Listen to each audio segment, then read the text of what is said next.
Hello, everyone, and welcome to another edition of the Powell Press. I am State Senator Bobby Powell, Jr., representing Senate District 30 in Palm Beach County. This is the week of February 21st through February 25th, the 7th week of the 2022 legislative session, and I've got some important information to share with you as we get right into it.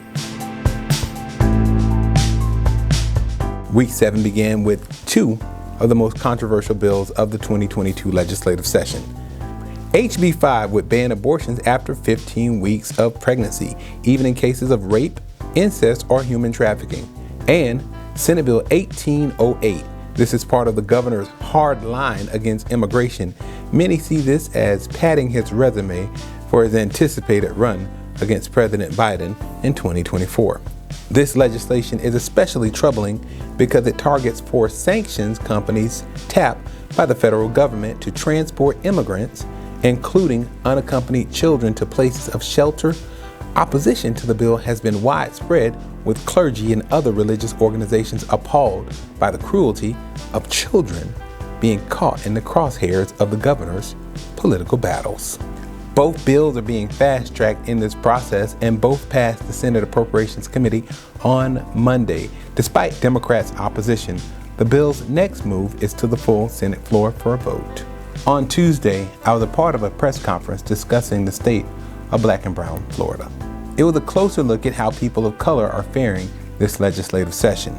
Now, while the word freedom is getting thrown around a lot here in Tallahassee by the governor and his supporters, actual freedom stops short in real time. This happens when Republicans are passing bills eroding voting rights and women's rights, as well as banning teaching of Black history or simply a child's questions about his or her own sexuality. Wednesday was a day of divine intervention as I joined fellow lawmakers for a legislative prayer breakfast. This event, which appeals to local and national unity, was our way of lifting our voices in prayer here in Tallahassee and the legislature. Also on Wednesday, Senate Bill 1502, a bill related to estates and trusts that I sponsored, passed on the full Senate floor. This piece of legislation passed with a unanimous vote. The Senate also confirmed Dr. Joseph Ladapo as Florida's new Surgeon General. Dr. Ladapo has been a polarizing figure, drawing a lot of criticism from Democrats over his handling of the pandemic in Florida. Now, of course, I did not support his confirmation, primarily because I believe that at this time, he lacks several important leadership qualities, including transparency. But it's also my sincere hope that he succeeds as our state's top physician and provides the kind of public health guidance that has been acutely missing over the past 2 years here in the state of Florida. On Thursday marked the passage of Senate Bill 226, my legislation that I sponsored related to the care for retired law enforcement dogs. This bill allows for the enforcement dogs who have retired out of service and their handlers who often shoulder the expensive vet bills to be able to collect funds after those dogs have come out of service. But not only was it the day we passed Senate Bill 226 through the Appropriations Committee, it was also FAMU Day at the Capitol. It was our opportunity to welcome the Rattlers here on the Hill.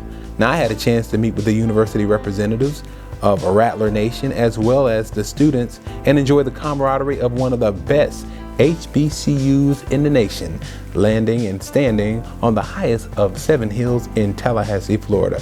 What a wonderful opportunity to serve the legislature as a member of the Rattler Caucus and reminding you as Rattlers to strike, and strike again. Also on Thursday, Senate Bill 524. Elections legislation, which created the governor's new fraud police force, passed the Senate Appropriations Committee.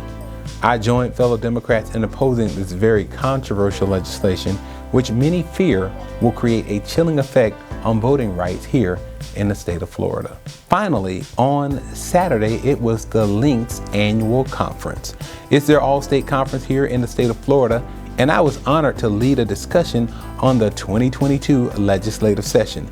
As many of you know, the Lynx Incorporated is one of the oldest and largest volunteer service organizations in this nation. Thank you, Lynx, for allowing me to be a part of your day. All right, everyone, I am State Senator Bobby Powell Jr. reminding you that a life of service is indeed a life that counts. Please remember to comment, share, like, and follow us on Instagram, Facebook, YouTube, Twitter, and all other forms of social media. And I will see you next week on week 8 of the 2022 legislative session. Thank you.